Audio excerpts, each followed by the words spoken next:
So,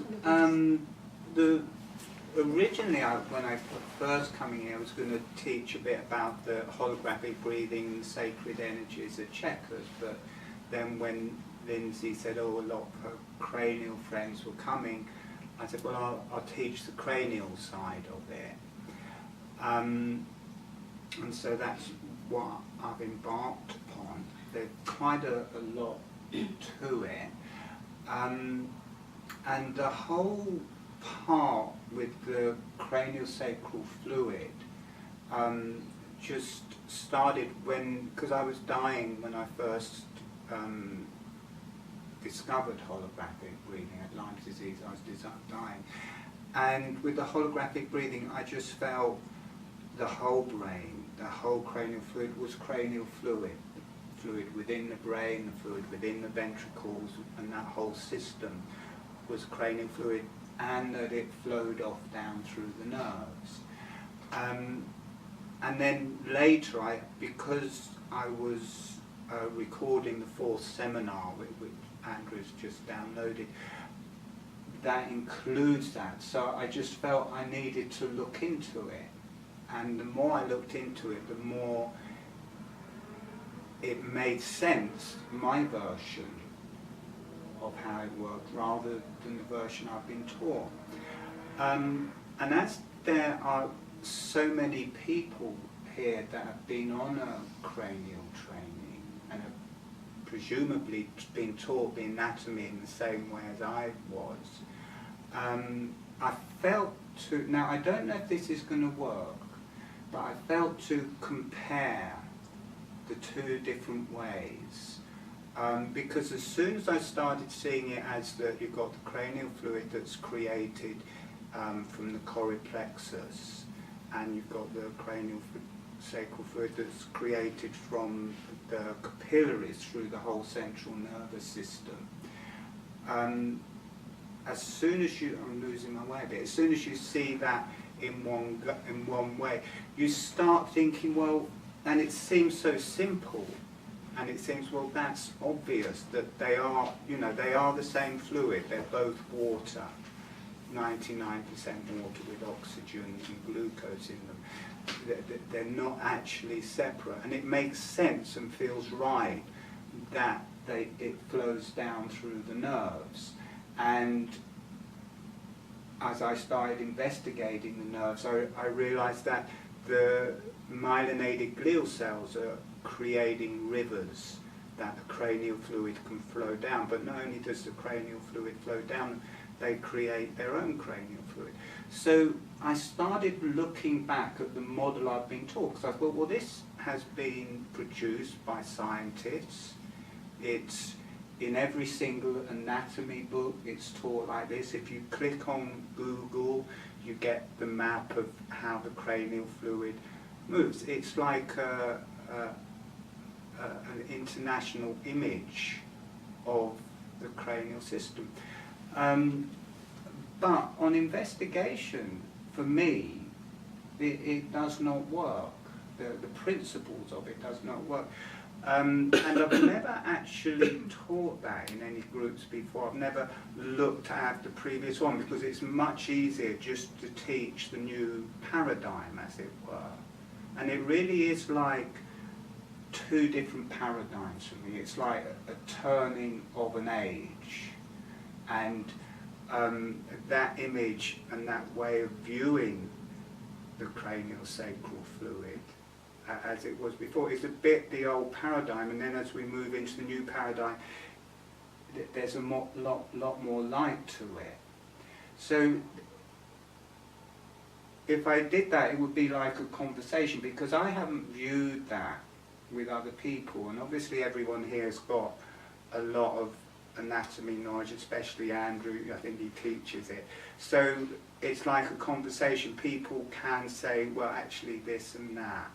And we can start that, and if it doesn't feel right, then we can go back. But I think there's, certainly if it's on film, there's a certain amount of potency and power behind doing that. Because if enough people watch the video, then people who are using the old paradigm will think, well, let's actually question a bit what we're teaching here. Are we okay with that? That seems okay. So what we'll start doing, we'll just go through the holographic breathing and get that going. And what I'll do, I thought about it for a while, so I'm not just going to compare them, I'm going to use it as a way of also going much deeper into the anatomy of it, and also putting lots of meditations as we go along to experience both ways of viewing it.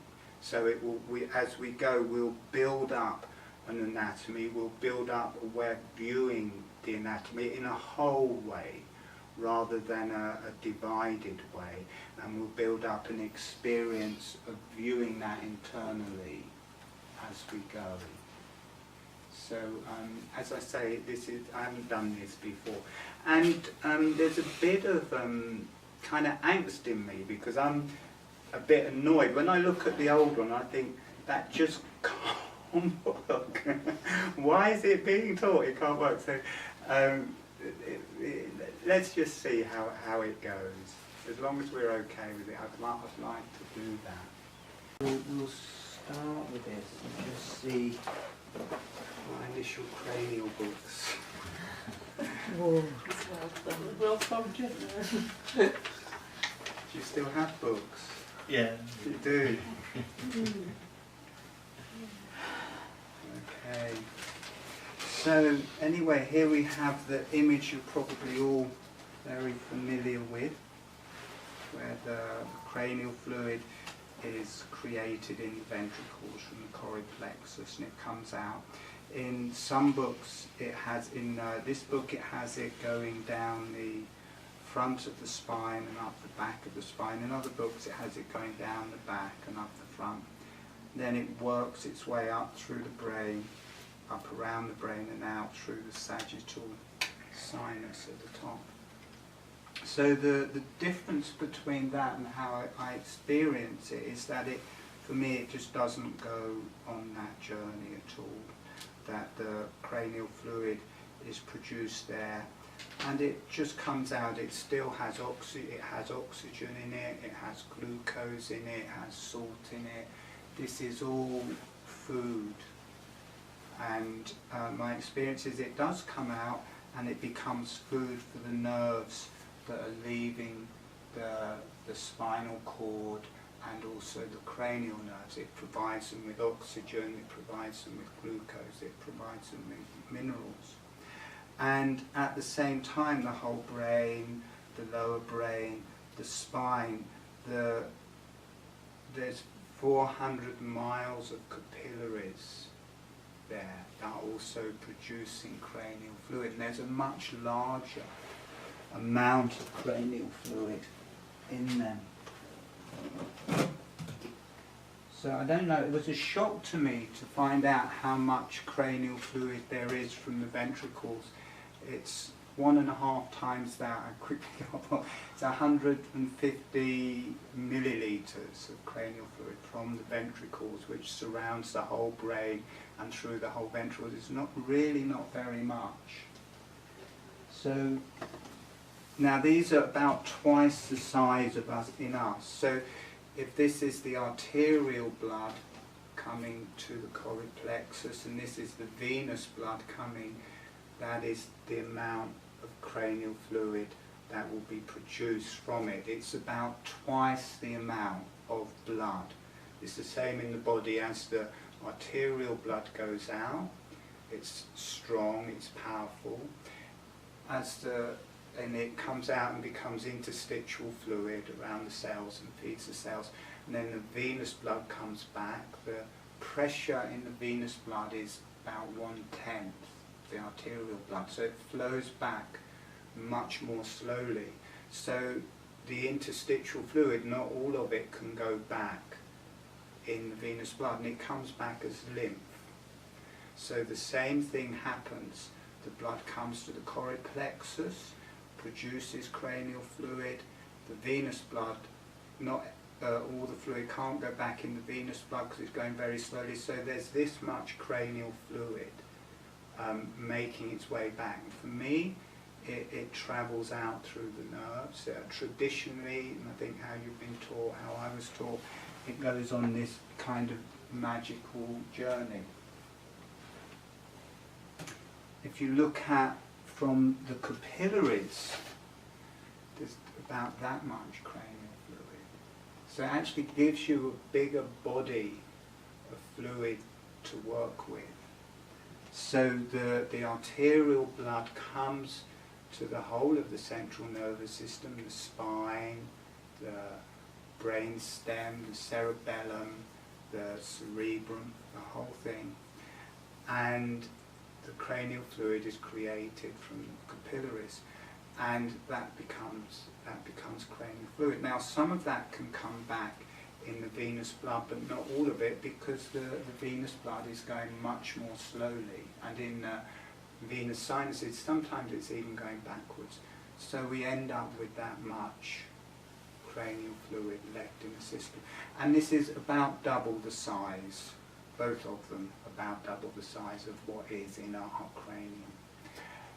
There's no scientific explanation where this goes to.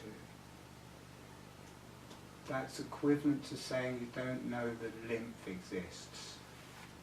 That's an equivalent statement to that. So it's quite an important thing. It's like the elephant in the middle of the room. It's not in any books. You might find some little things, it goes out through this little thing here. So for me, this travels down through the nerves, and there's not actually anything to stop it doing that. So to kind of hold it in place, for me, to hold it in place that everything has been kept separate, we'll look at this magical tour of as we've been taught, of the cranial fluid, how it moves. Let me just get a pen. So one thing that I've noticed with all of these pictures that they show of this journey, they always cut the spine, so the spine doesn't look very long, and also they really expand the size of the cranial fluid. But if you look at it in real life with a real length of the spine, this is about the same thickness as the dural membrane around the spine. Now, there isn't a division from front to back, but in this theory, the cranial fluid is going to flow all the way down the back of the spine, around the bottom, and all the way up the front. I don't know about you guys, but to me that seemed pretty well impossible without actually a division down the middle. How would it do that? How would it flow all the way down to the bottom one side and all the way up to the top the other side? Now, it's easy if you look at it kind of as that length with lots of fluid, but there isn't lots of fluid. That's about right. It's about 1 to 2 millimeters, and it's in a sponge. It's in subarachnoid space. So even if there was a strong pump, you can't move it in that way. So it's kind of a little bit far-fetched. So there's that. There's also why. Why would it go down the spine? If it's being released from the ventricles here out into this space, and it's leaving from the sagittal sinus, why wouldn't it just go straight to the sagittal sinus? Why would it make this long journey down the spine? And you've got to remember, this is a theory. It's been made up. But to me it's like a fantasy theory, and it's plastered everywhere. Also, on this is kind of a baby's spine. This doesn't apply to anybody here because there's no horse's tail. The whole bottom third of the spinal cord is separate nerves. So if this is the spinal cord inside, from here, about here, these are just nerves running down. So not only is it just running around there, suddenly it's got to run down through half of these nerves, right to the bottom, and then back up the other half, which makes it seem even more improbable. Now, the thing is, with that theory, it has got to do that.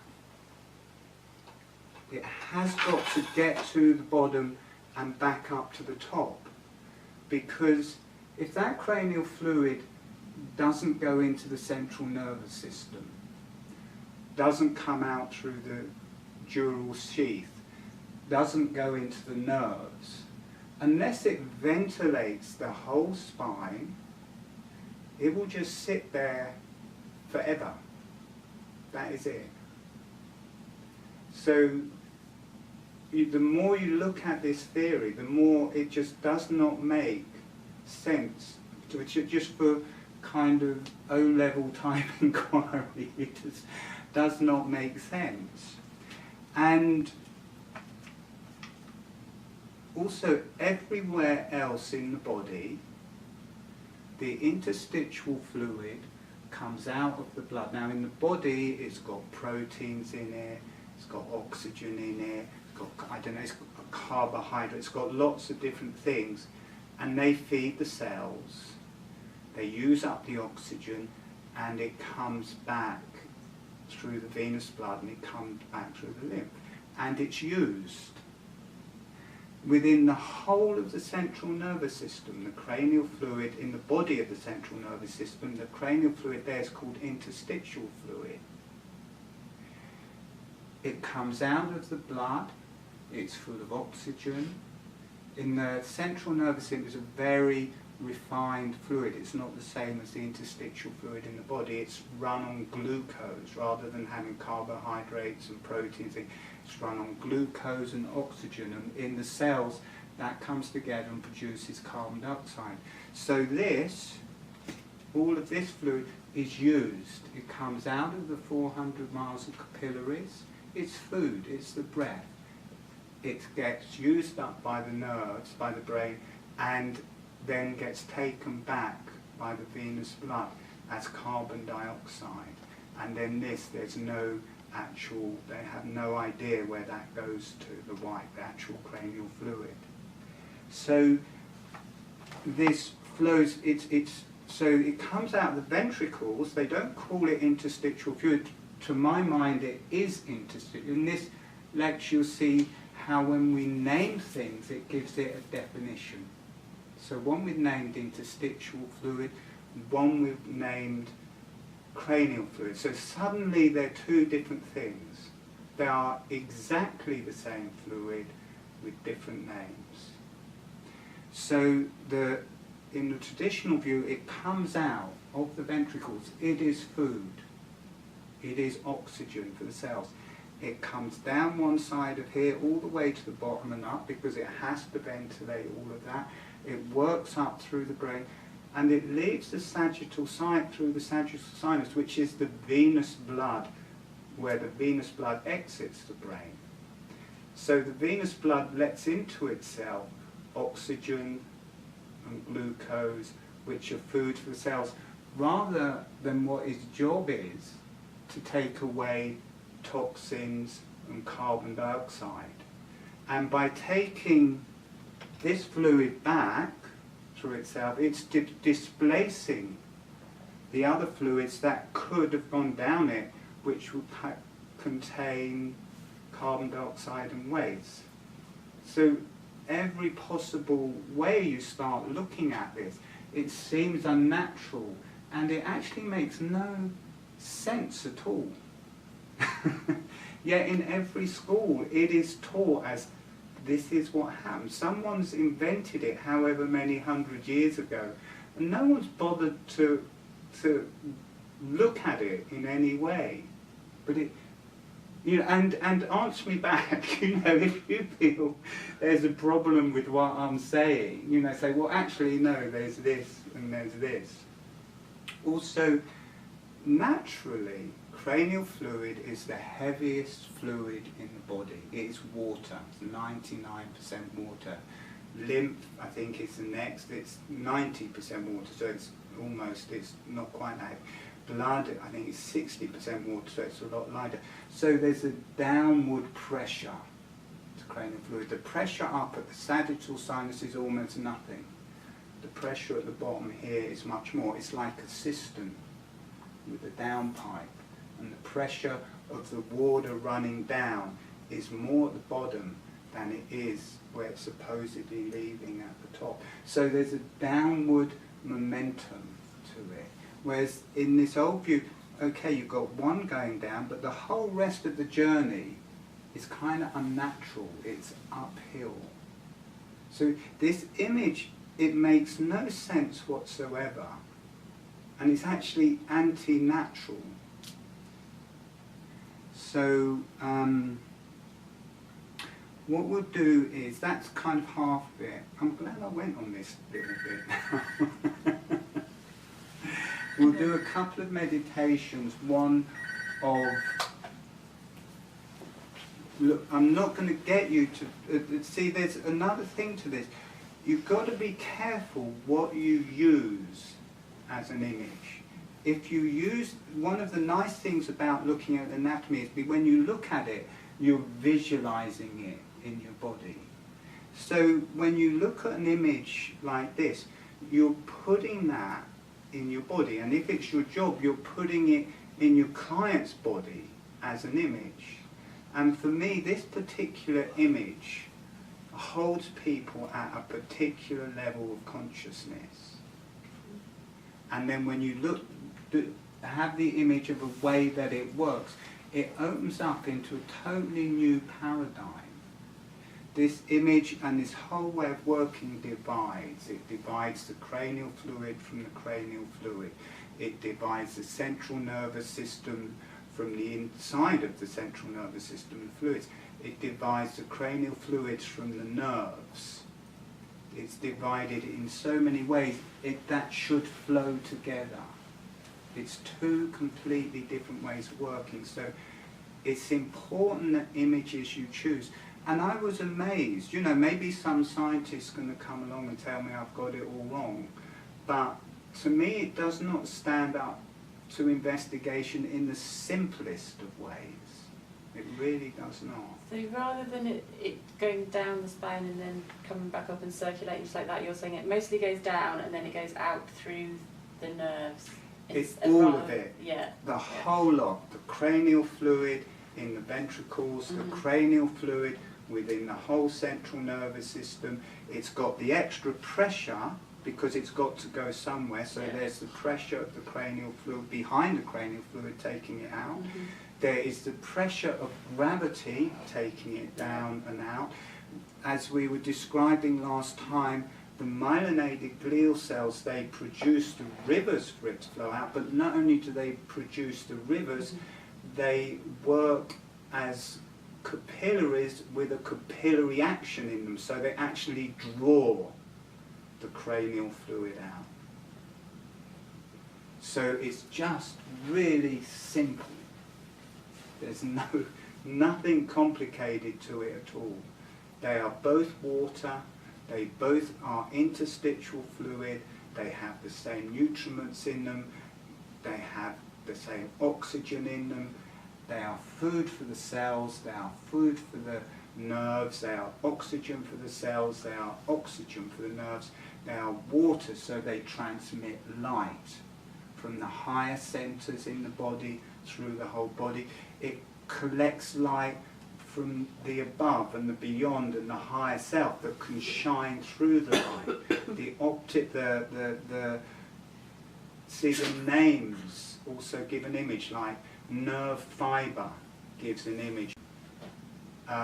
Myelin sheath is an image. It's a dry, brittle image. So, we've lost someone. I think she's just got Taking a a breather. Oh, okay. So I'm changing the names of a lot of it. So rather than nerve fibre, it's going to be nerve capillary is the word I'm using, because it's correct for how I see it. And myelin sheath, I'm calling myelinated capillary. Both the cranial fluid from the central nervous system and in the ventral, it's just cranial fluid. It can be cranial fluid from the central nervous system or cranial fluid from the ventricles. But to call one interstitial fluid and cranial fluid divides it, and then suddenly you're looking for different uses for them.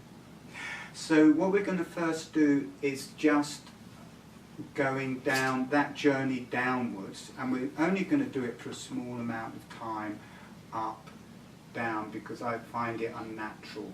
And then we'll just let it be still for a while, and then we'll open up out through the nerves as how I experience it in myself, and you can do it how you experience it as well, which is basically you've just got a much bigger volume of fluid that you can use. You've got those two white bits put together rather than just that bit, so it gives you a whole lot more to work with, a whole lot more energy. And my feeling is that most cranial practitioners are palpating this anyway, because that is such a small amount of fluid to be putting your hands on. It's really, really fine where it goes around. There's not much to be dealing with, whereas that is a lot. And rather than looking the computer, I just thought these pictures I could never paint, and I started painting them and I was amazed, and when it came to the end I just stopped being able to paint. And they're very simple, but I think they were just a channel coming through. So the central nervous system is not a solid thing. It's like fish and seaweed. And the cranial fluid, the central nervous system has the consistency of a jellyfish. It's like jelly. And it just flows through the nerves, through the different cells. So the spinal cord here is just like one of a large tentacle. That's the stem coming out of the jellyfish, and then the nerves are like the tentacles. The brain is like the hood. It has that consistency, and the fluid can just flow through it and can flow off down through the nerves. It's not, again, we picture it as a solid thing, but it's in all it's 90% fluid. It's just as fluid. It's 90% water. The lymph is 90% water, so not a huge difference. Without these cells, without the astrocyte cells, see these long tentacles here that join to everything. If those tentacles they've got suckers on the end, if they didn't actually join to anything, it would be fluid. That's the only thing that keeps any structure there at all. So when we're visualizing the brain, when we're visualizing the spinal cord, when we're visualizing the brainstem, it's not a solid thing. It's a river. It's like seawater passing through seaweed. Fluid flows through it. The seawater is its food, it's its oxygen.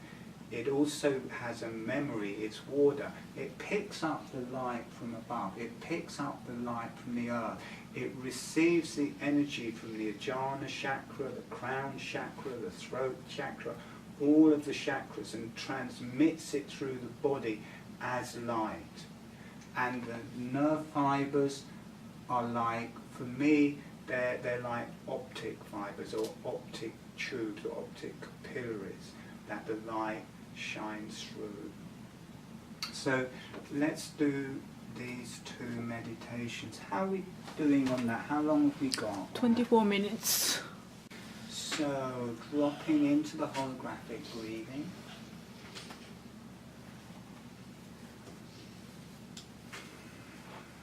Become aware of the brain.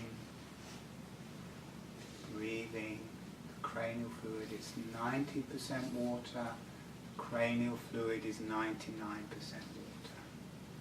The lower brain the spinal cord. Also be aware of the fluid in the ventricles, the lateral ventricles, the central ventricle, the fourth ventricle,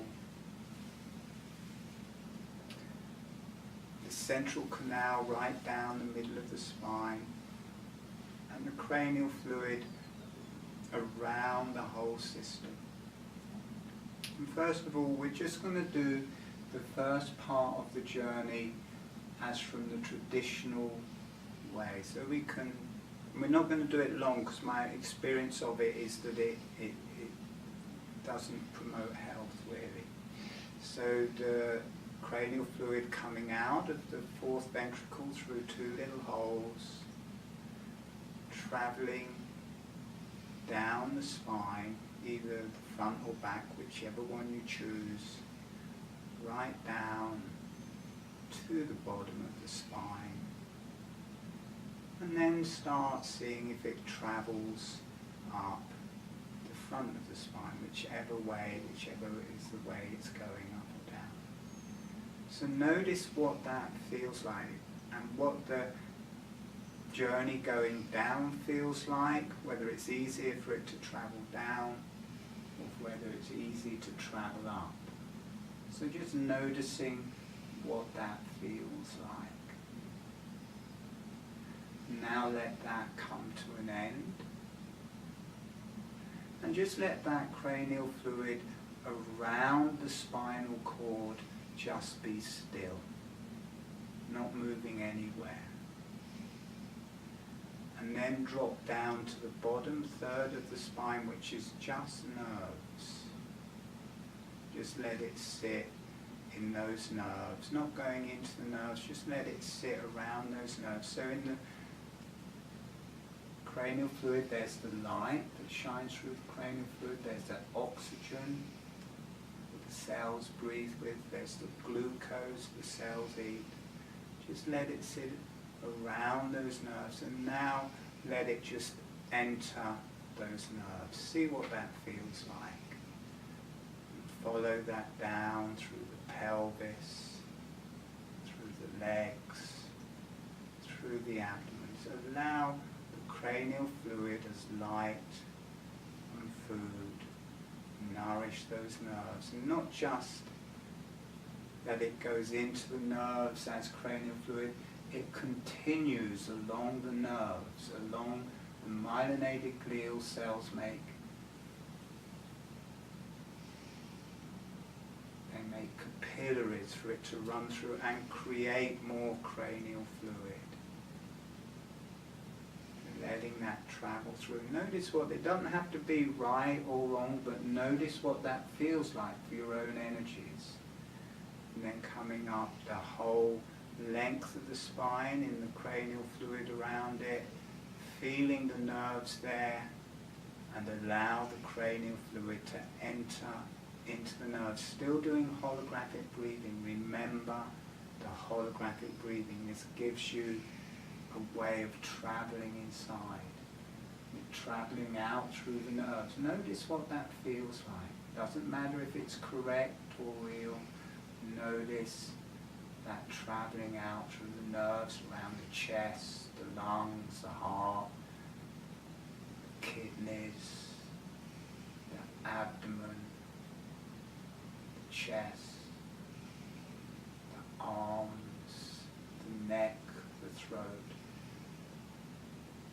Just flowing off. And then up into the brain stem. From the front of the brain stem you have all the cranial nerves coming out.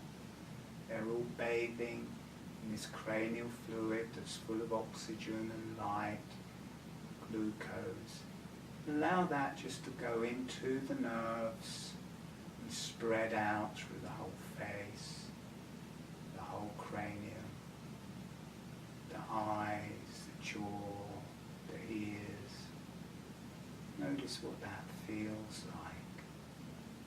And breathe. Remember to breathe with the holographic breathing. And then the whole body, the central nervous system, first the spine. It's creating cranial fluid, allowing this to flow off into the space around the spine and directly down through the nerves and down through the horse's tail as more fluid travelling out down through the nerves. And from the brainstem and the cerebellum flowing out into the nerves and around the nerves and off down through the nerves, the cranial nerves. And then the cerebrum doesn't have any nerves. It's like a cistern at the top full of fluid, and all the cranial fluid from the cerebrum, there's a very light energy to that fluid. It's flowing down into the lower brain, through the subarachnoid space. It also flows through the ventricles, down through all of it. And then right in the middle of it, just noticing the ventricles. Notice they might have a darker quality to them. It's a bit like deep space. It's like creation for me.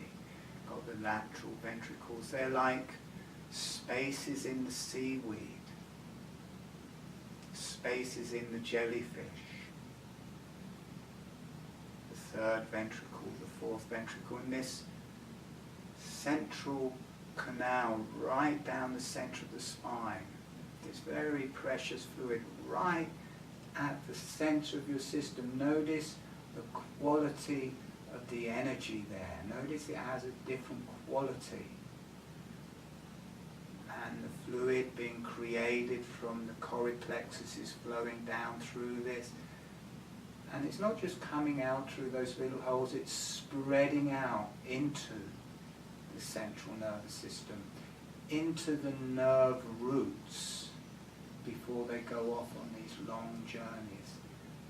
As light, as knowledge, as food, as breath. Breathing with the holographic breathing. Relax your neck, relax your whole body. Notice the different levels of energy. Notice the energies of the nerves, very grounded. The horse's tail is quite grounded. Then as you come up into the spinal cord, it's a little higher energy. As you come up into the brainstem and cerebellum, it's higher again, and the nerves have a bit higher energy. The cranial nerves, there's a higher energy. And then as you come up into the cerebrum, it's a higher energy again. There's different levels of energy through the whole system, but it is simple. It is all cranial fluid. It is not divided. It's a continuum of energy. It's a continuum of flow. And then dropping back down from the cerebrum to the brain stem, the cerebellum, the cranial nerves, down into the spinal cord, and off into the nerves. And notice as it goes off into your nerves, there's a relaxation, there's a grounding. It's an important part of the same system. It earths the whole central nervous system, feeling that cranial fluid flowing off into the nerves. It gives it an earth.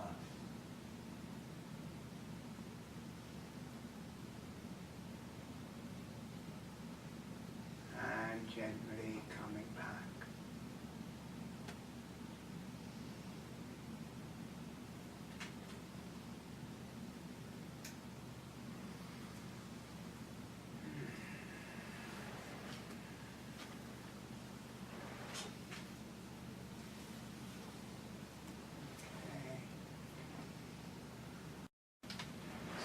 So we'll talk more about this in the next one I do. And can you see the different quality between these pictures? This is the myelinated glial cells as they run down through the nerves, that they make these little rivers. You've got the axon in the middle, and you've got the solid bit which is the membrane that wraps around. You've got the fluid between it, and you've got the axon. And this is a creation of the intellect. The neurons give us the quality of the intellect. And when the myelinated glial cells are around that, they're adding a yin-yang to that quality. But then when you just be with the fluid inside the myelinated glial cells, it takes you out of the intellect and is more to do with meditation. So just being, you can drop out of the intellect just by meditating on this image, because while we're working with the central nervous system, we're working with the energies of that, we're working with the intellect, we're working with the connection to the higher energies, we're working with the connection to light and how it travels through the whole body. And a big part of that is the intellect, but as being able to view it. If you can view the anatomy of the intellect, that starts giving you a handle of being able to view the energies of the intellect. And in the old model, because it divides everything, it kind of stops that. But once you start seeing it in a flow, it adds a huge, huge possibility. And I remember when I was painting this one, I was thinking, nobody has ever painted this picture before.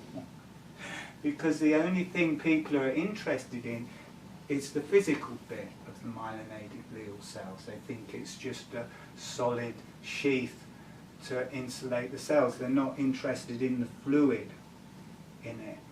So, and I remember, because I didn't want to draw all of the paintings, I only wanted to do one or two, but I'd wake up each morning and all this new information was coming, I've got to paint that. It just kept going for ages. And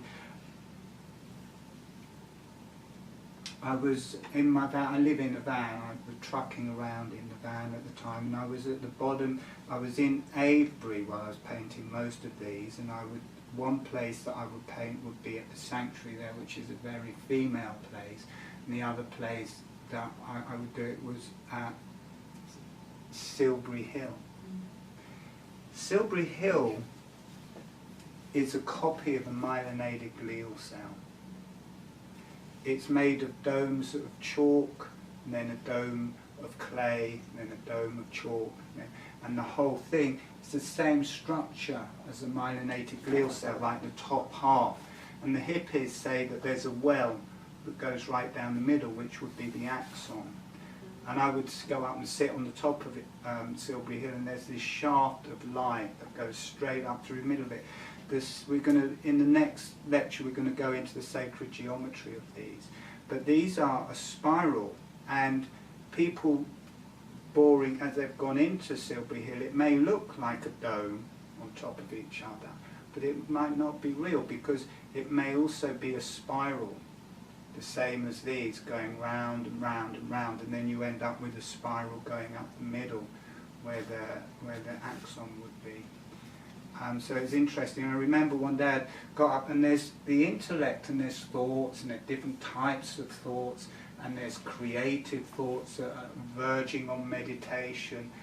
And it was interesting that this picture really demarked strongly that I have all this creative thought going on, but it was too much, and I just let it go, and you rise up out of the intellect, and then you connect to the beyond.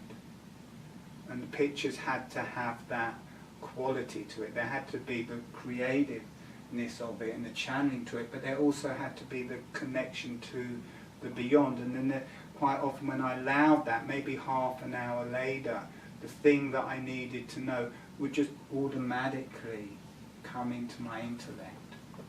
So, and what happened to me, I think it had been evolving for a long time, and I'd just been backing away from it. But I got to the end, I made all of these pictures, which gave me a really good view of my whole central nervous system. And I started making the videos. This was in 2012. And that was also quite high. And halfway through making one of those videos, I had a Kundalini awakening. which never stopped. It still just carried on till now, and that took me out for about 3 years. I'm only just starting to be able to talk to people again. But to me it just shows the potency of being able to view this whole system in a natural way. If you look at it in the old way, it won't evolve. It will stay closed, it will stay divided. If you look at it in this way, whether it's right or not, I don't know, but if you visualize it and feel it in this way, that whole system starts to evolve, and people will lead towards, and for me that's the way my energy always worked. It was the Kundalini. Even before I started meditating, I was having rushes of energy up my spine and these lights going off in my head. And the difference between that and the Kundalini awakening was that the light just never went off, the energy just kept on going. It's not the easiest experience I've ever had to deal with, to be honest. It's a very traumatic thing. But as that happens, it's not just love and light by any stretch of the imagination. It's very hard to be with, because you're not just viewing the high energies and connecting to the high energies, you're viewing the intellect. For most people, the intellect and the mind is a jail or a system that they are held into, and they associate with that and are part of that. When the Kundalini awakens, that whole system lights up and the energy starts pouring through it, and you can't be that anymore. You can't be the mind anymore. You can't be the intellect. You drop back. So everything you thought that was yourself, you actually drop back from. And it is deeply painful experience, because we've created all of these pathways through the whole central nervous system of our patterns, of our thoughts. And when it awakens, then it just annihilates all of those patterns, because rather than those particular patterns or those particular neurons lighting up, or this is my image of it, the whole thing just lights up. So those patterns aren't there anymore within it, and you are not that anymore. But so that's quite a drastic thing that can happen. But that happened, it started on the 12th of the 12th, 2012, that actually, which is quite amazing, and then peaked on the solstice of 2012, which was meant to be, you know, the end of the Mayan calendar and everything.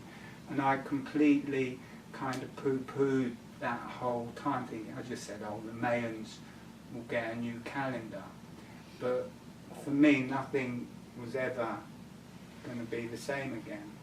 And my experience was that a certain portal opened around that time, that people's Kundalini started rising. I know several or heard of, just started hearing lots of people who this was happening to, and quite a few actually phoned me, and I couldn't really help them because I was so much trying to deal with it myself.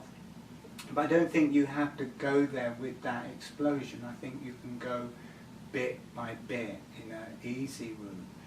But being able to view this whole system in a way that makes sense, and a way that makes sense energetically, is important for that journey. It's a bit like denying the whole highest area of yourself.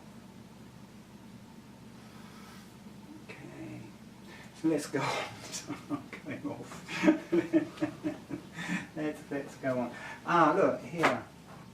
There's myelinated glial cell. How long do you think a myelinated glial cell is? This is about the length of, they're 100 times as long as they're wide. So this is 2. So they're really long. And then in the middle it can be what you have wrapped around over 100 times, then it gets less and less as it gets to the end, it makes a whole geometry. But you can see how, with all those spirals in it, and it being that length, how it can work by capillary reaction and actually draw the fluids along. Here we have the axon in the middle. Okay, let's go on. I thought we were going to go through this much more quickly. So,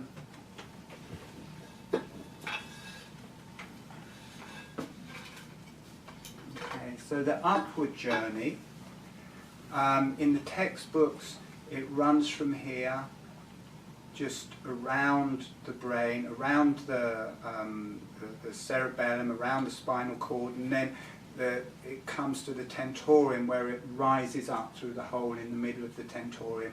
Then it spreads out all around, and it comes up to the sagittal sinus here, where it leads through the sagittal sinus. Now, when I was learning that, I thought that's what the sagittal sinus was for. I thought, oh, well, the sagittal sinus is for cranial fluid to leave out through it, and that's its use. So it was surprising for me to find out, actually, the sagittal sinus is where the venous blood from the cerebrum is draining out the brain. Now, the cerebrum is 85% of the whole central nervous system.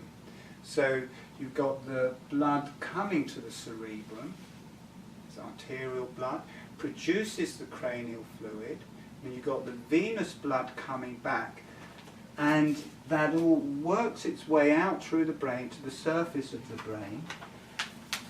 And you can see here, then all of the veins make their way into the sagittal sinus. So that is the whole means of the blood returning out of the cerebrum. It's a lot of blood. So the cerebrum is 80%, 85% of the whole central nervous system. So you just have to imagine this was a bit smaller. And you've got the blood coming to the cerebrum, producing the cranial fluid, and then you've got the blood leaving the cerebrum. No scientific explanation for this. Then you've got the cranial fluid being produced in the ventricles. It goes on this whole magical journey down the spine, up the spine, around the whole brain, against gravity, and goes out through the venous blood from the cerebrum, carrying all the oxygen with it, carrying all the glucose with it, carrying all the salt with it that could be used for firing of the neurons, and all the nutrients leaving in the venous blood. So what effect do you think that's going to have on the cerebrum? If now this is moving much more slower than this, so it can go out through the venous blood. What effect do you think that would have on the cerebrum, this fluid going out through the venous blood? Any thoughts? Well, I can tell you what I think. Oh, good. I think if that fluid is going to go out through the cerebrum, then that means that same amount of venous blood can't. The venous blood can only take back a fixed quantity of fluid. So if it takes back this amount of fluid, that means that exact same amount of venous blood can't leave by it.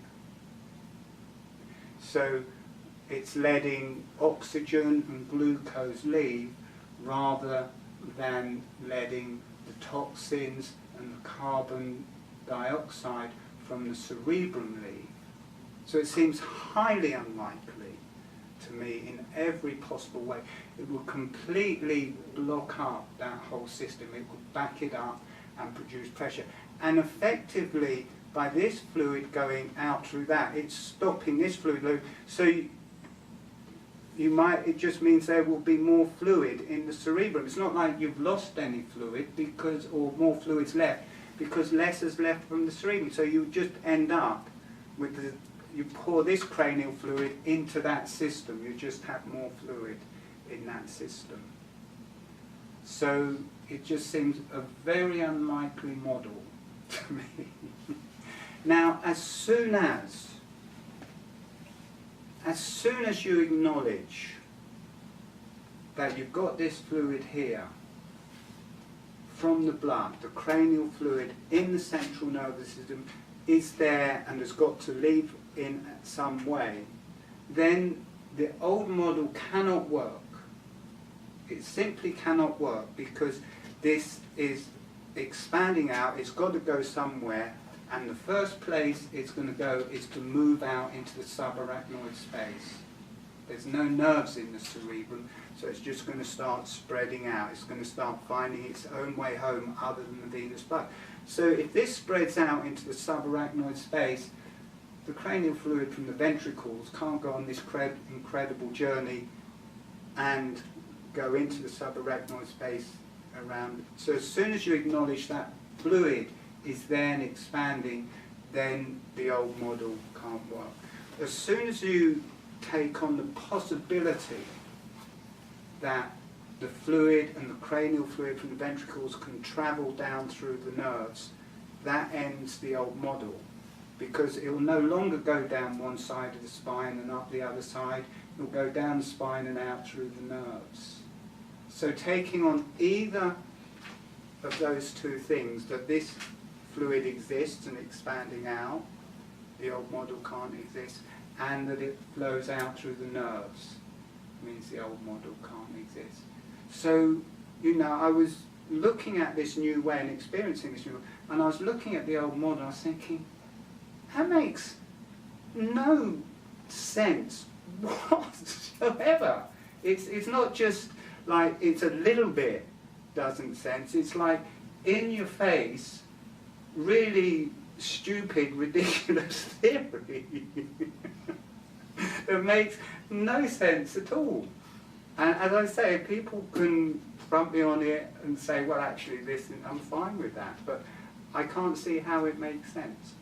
So we're going to do another meditation. We'll do a little bit with the cranial fluid going up and going out the sagittal sinus, but not for long, because really I think that the venous blood should be going out through the sagittal sinus.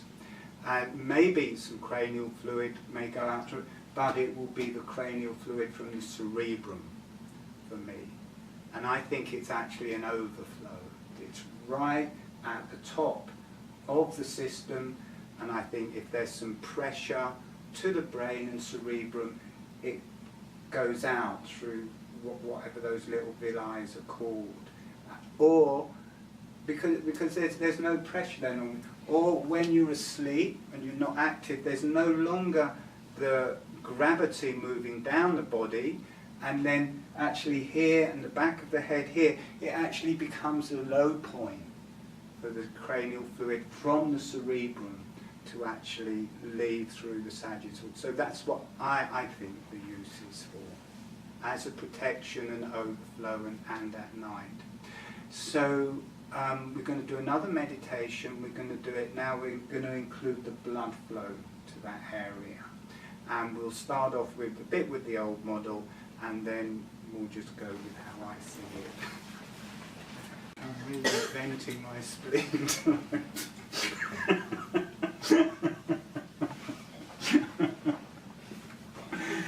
Okay, closing your eyes, gently dropping into the holographic breathing. And imagine the cranial fluid flowing up from around the lower brain, up under the tentorium. This all gathers towards the middle where the brain stem's going up through the tentorium. It comes up through this hole, spreads up all around the cerebrum, right up to the very top of the head where we've got the sagittal sinus.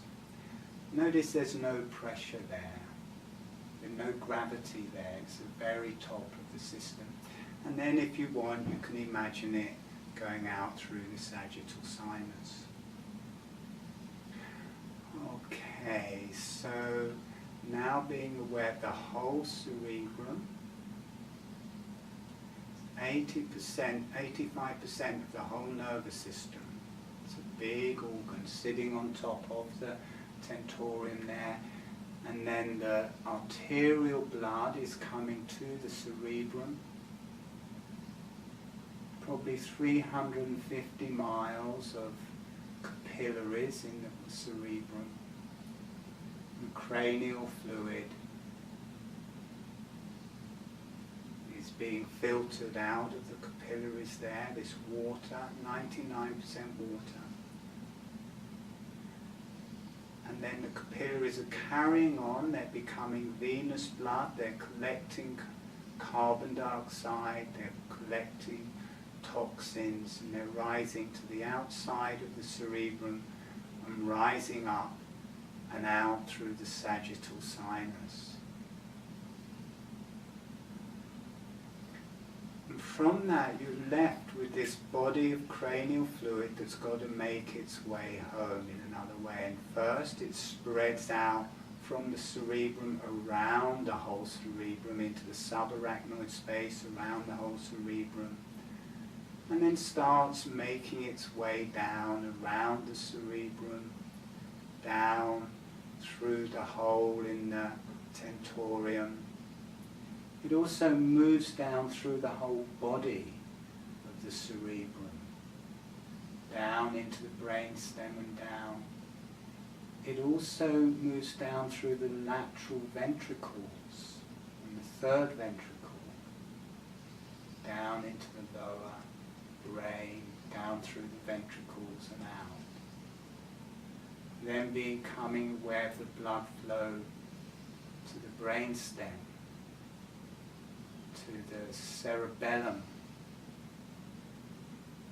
to the lateral ventricles, to the third ventricle, to the fourth ventricle, to the choroid plexus. Remembering the holographic breathing, producing cranial fluid from the choroid plexus and from the capillaries. And then the venous blood is going back, taking toxins and carbon dioxide with it, and the cranial fluid goes off on its journey out to the space around the whole lower brain. And then the cranial fluid in the ventricles, this still has all of its food. This still has its oxygen, it still has its glucose. This is going into the brain stem where it's got all of the nerve roots for the cranial nerves, to feed the cranial nerves. It comes out through the fourth ventricle, feeds the cranial nerves, travels right down the center of the spine. They call this the central canal, which splits up the ventricle. So I call this the fifth ventricle. Travels down through the fifth ventricle, right down the center of the spine, still got its food in it, still got its oxygen, moves out into the nerve roots.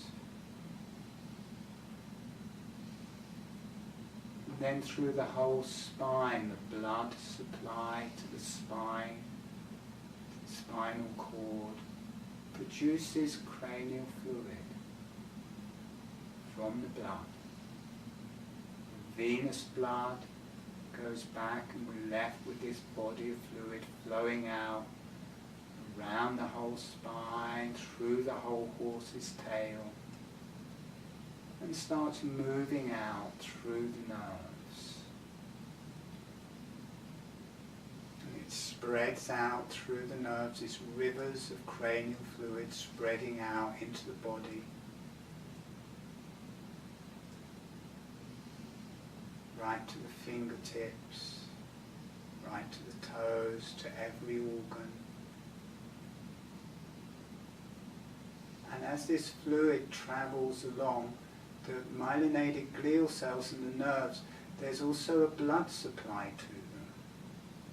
The myelinated fluid glial cells produce cranial fluid, and the offload from all of the cranial fluid from the central nervous system, from the ventricles travelling down through the nerves, and the cranial fluid produced in the nerves, this flows out from the sides of the nerves and from the ends of the nerves into the body, where it's picked up by the lymph, the sister fluid.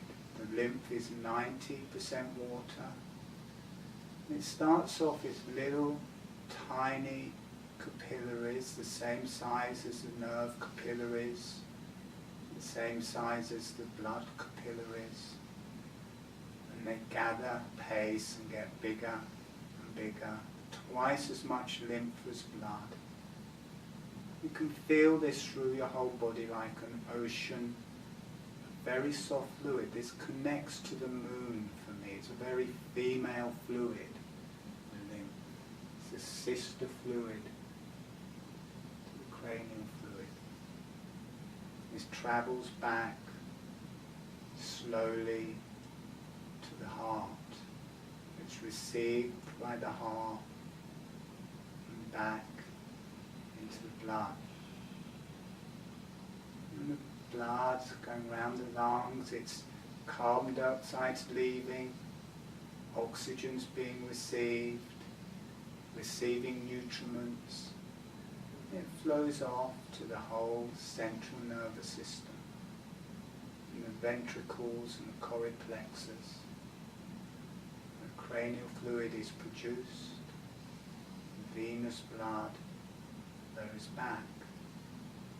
The cranial fluid starts off on its journey again, spreading out in every direction from the ventricles, including the fifth ventricle down the spine at the center of the central nervous system, all spreading out into the nerves, out through the whole body as cranial fluid, so that there's one body of fluid through the whole central nervous system and out through the nerves. Now the nerves are made up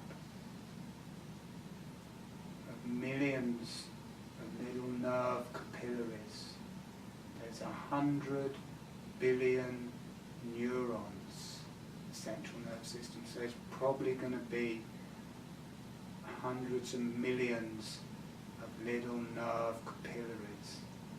And they start off as big bunches all together, and they split up. Each one is a little capillary, a little river of cranial fluid. Each one is producing its own cranial fluid, and they're travelling off, first in big clusters, and these get smaller and smaller till they arrive at every tiny part of your body. And the cranial fluid is continuous from the central nervous system through each one of these little capillaries to every tiny part of your body, to every bit of skin, to every organ.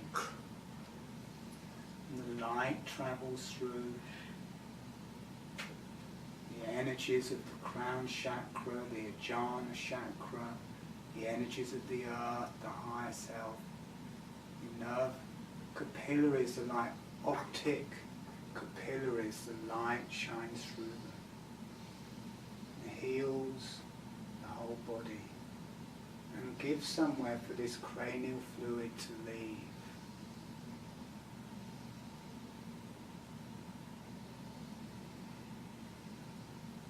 And out from the end of every one of these hundreds of millions of little nerve capillaries comes some cranial fluid to that cell that it's connecting to, be it a bone, be it an organ. And it also spreads out from the sides of the nerve capillaries, picked up by the lymph. It's sister fluid, where it starts its journey back to the heart. Slowly, two fluids. One for the body, one for the central nervous system. Flows back through the lymph. 90% water. I think it's got proteins in it or something, but it's not as clear. Cranial fluid is like mineral water, with a bit of salt and oxygen and glucose in it. Lymph is clear, but it's only 90% water. Makes its way back to the heart, where it starts again, being aware of the jaw, being aware of the whole body, being aware of the bones, the nerves connecting into the bones.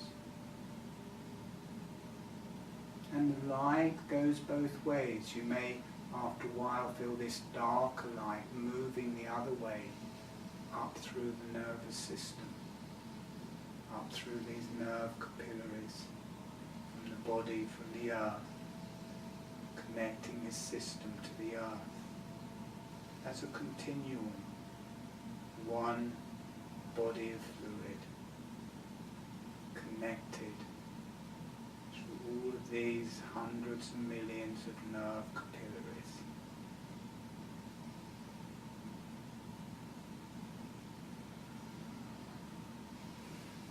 Breathe, relax, and slowly letting yourself come back.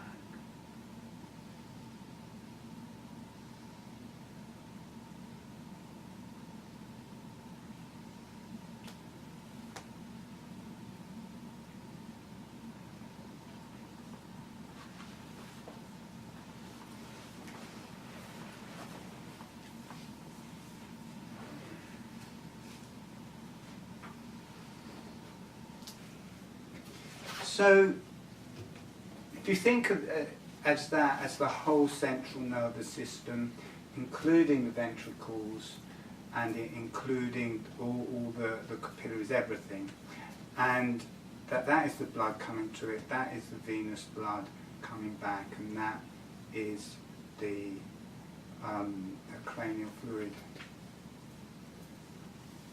That is a picture of a bomb. If you add time to that, so say in half an hour this much blood comes, that much venous blood goes back, this much cranial fluid is produced, and that all leaves in half an hour. So you can do it again, next half an hour that much comes and that much leaves. But you double the amount of cranial fluid, because in the old method they're not going anywhere, they don't know where that goes.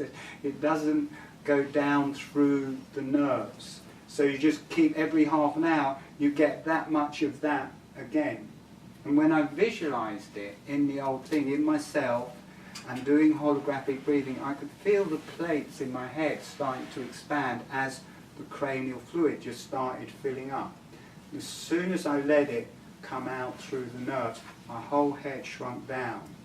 It's important, if you hold an image of it all being contained, that's what you're doing to yourself. You're building, are we on? Mm-hmm. We're building a bomb. Now I made another little prop. Hang on.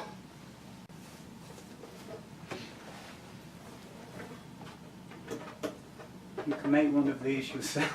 All you need is a tube and two balloons, and that's your spine. And that's your cranium. So this is the dural membrane all the way round. And where's my... This is no longer a myelinated glial cell, this is an artery and a vein. I think you've got 4 of these in all. So the blood is coming and the blood is going, and the cranial fluid is being produced. And the more blood that comes and goes, the more cranial fluid you're going to produce. There's an inlet for the blood in, there's an outlet for the blood out, and that is it. For the old way it's described, the whole dural membrane is impervious to cranial fluid, it can't go out, so it can't go anywhere. It doesn't come out through the nerves.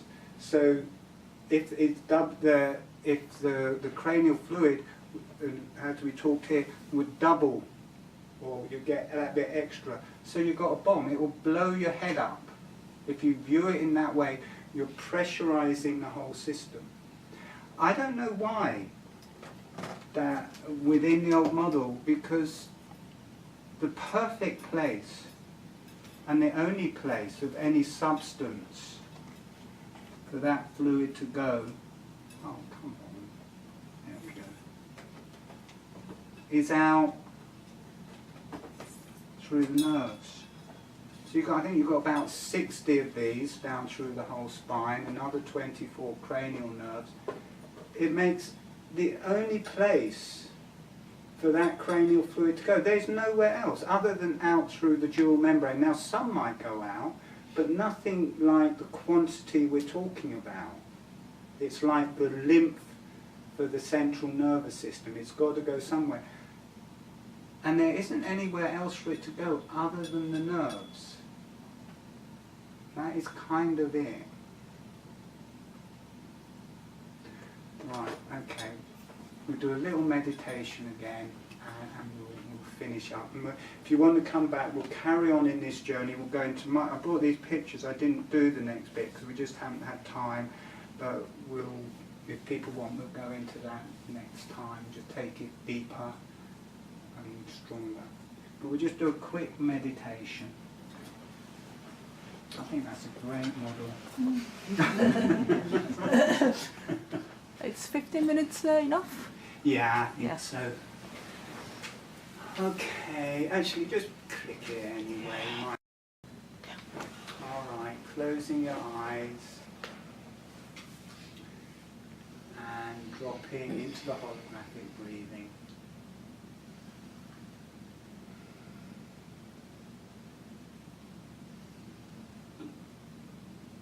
Feel your spine. Notice if your spine feels more fluid.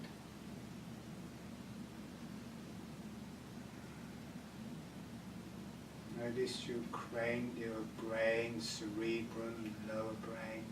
Notice if it feels more fluid. Notice if light is flowing through it.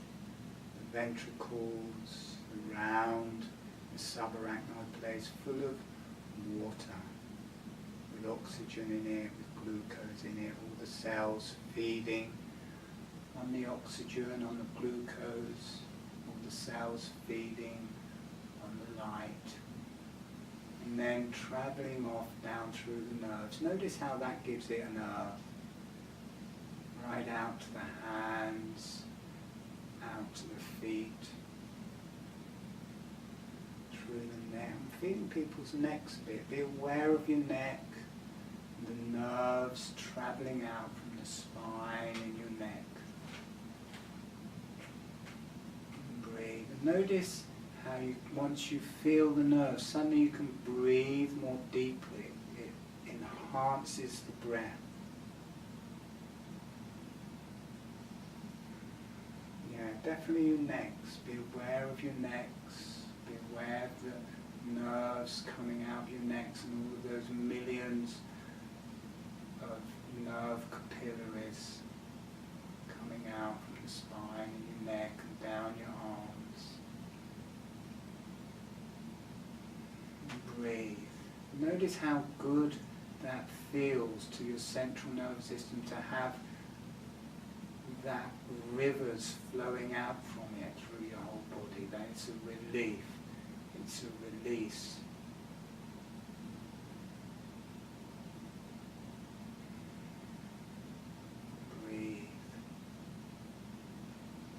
With the holographic breathing.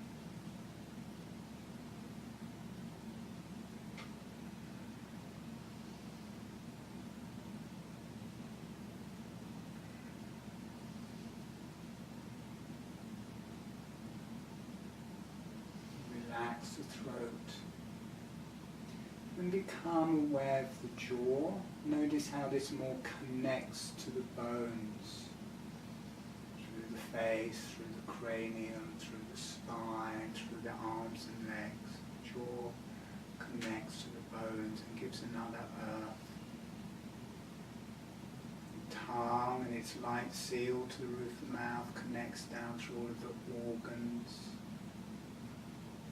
lungs, the heart, the abdomen, and the whole interior of the face. Also connects to the central nervous system and brain. And the movement in the muscles around the lips connects to all the muscles through the whole body.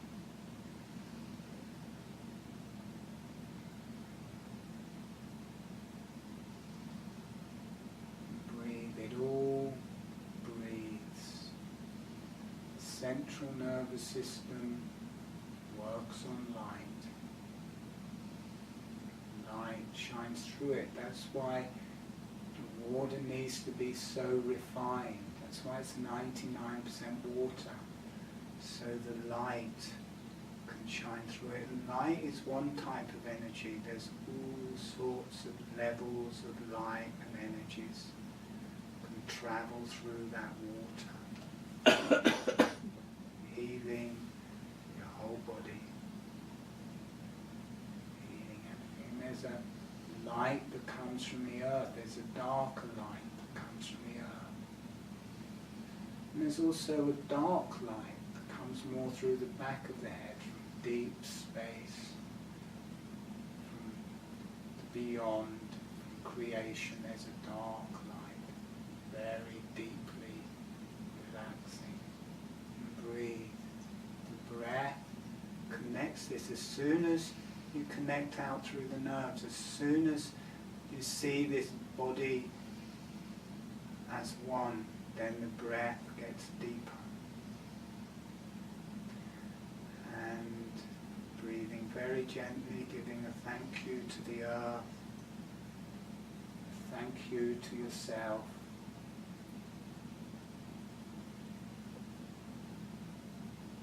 Thank you to the higher self. And through this session you would have built up some energies, letting these energies go off to the earth, love and healing, letting the energies go off to the higher self, love and healing, letting the energies go off to all sentient beings for love and healing. And you are a sentient being, allowing yourself to be loved and healed.